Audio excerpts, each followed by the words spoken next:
3/4 cup घी, 1.5 kilo chicken में 1.5 पाव प्याज, 1.5 table spoon तमाम साबुत गरम मसाले देखने और 3 तेजपात, 2 table spoon ginger garlic paste. प्याज ब्राउन हो जाए लाइट से तो पानी डाल दीजिएगा हाफ कप। 1.5 किलो चिकन, 15 से 20 green chilli, 250 gram yogurt, 1 tablespoon salt, 1 teaspoon red chilli powder, 1 teaspoon सौंफ powder, half teaspoon chaat जाती powder, 1 tablespoon chaat masala, 2 tablespoon biryani masala या पुलाव मसाला वो डालते हैं। 3 पाव चावल के लिए 1.25 किलो पानी। अगर आप चावल बहुत देर तक भिगो रहे हैं तो 1.25 किलो डालिएगा और अगर कम भिगो रहे हैं तो 1.5 किलो डालिएगा।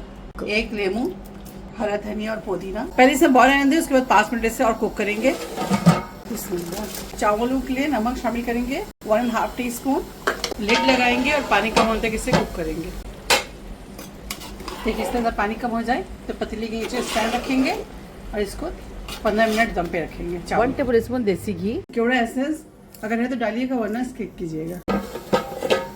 पुलाव तैयार है, अब इसे डिश आउट करते हैं।